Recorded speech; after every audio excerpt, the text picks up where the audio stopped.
What up, Long Beach? Welcome back to GazetteSports.com. It's Tyler. And Mike. And this Moore League Boys Basketball Showdown is brought to you by Naples Rib Company.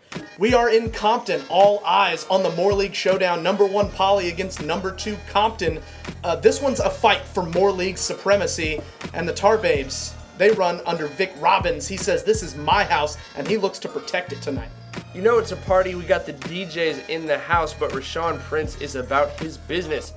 Looking to have a huge performance against Compton, and his teammate Jordan Bell coming off that 16-block performance against Jordan last week.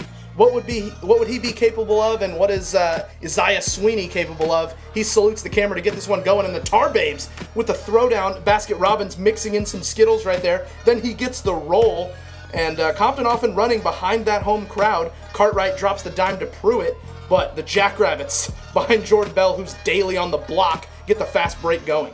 And then the fast break and one from Josh Munson for all you Munson maniacs out there. And then Jordan Bell, great passing from the 6'8" big man, drops the dime to Josh Jackson. 13-13 after the first quarter. And then the Rabbits build a little bit of a lead with back-to-back threes from Chris Kroom and Brandon Staten. Those were some key shots. And then Chris finding some Kroom. That is a tough drive in the paint. And the Poly defense, one of the best in Southern California. Jordan Bell affecting shots, and RJ Strickland all up in Vic Robbins' business, gets the deflection right there, and Ro P starting to percolate with this layup on the run and getting one of his 6 steals to keep Poly running. Prince obviously was phenomenal. He did not score in the first quarter, which makes his final game line that much more ridiculous. Strickland dropping the dime right there to Jackson, who had 7 points. He was great at making the highlight, though.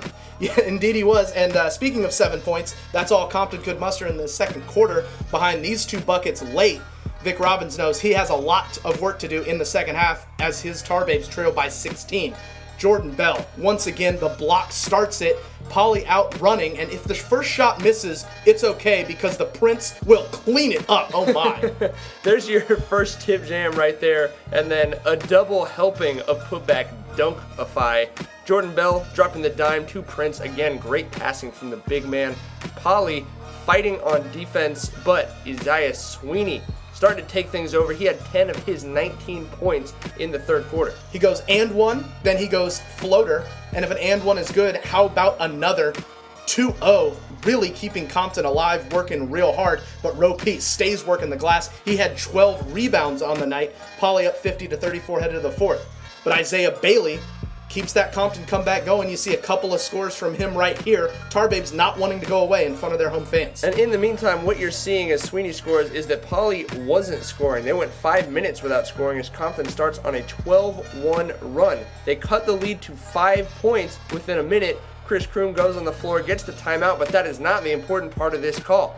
Compton coaches protesting because they say Poly had 6 guys. The refs talk. They called a tech on the Compton coaches for protesting too much. They're explaining it. Tony Thomas is not pleased. He says if we get that technical call, they shoot 2 free throws with under a minute left and get the ball back. Instead, Poly shoots the free throws. Rashawn Prince goes 21-26, essentially ends the game, Tyler. Yeah, he made 11 free throws in the fourth quarter. He was clutch. He would end up with 35 points, 12 rebounds, 6 steals, leading the Jackrabbits as they stay number 1 in the Moore League. Vic Robbins had 20 to lead Compton. Next up for the Jackrabbits, they're at Lakewood on Wednesday. Compton travels to Wilson on Monday. Jackrabbits look to be firmly in control of that Moore League crown. But if you want to see if that changes, and as well as everything else Moore League sports, stay right here at GazetteSports.com. We are Long Beach Sports.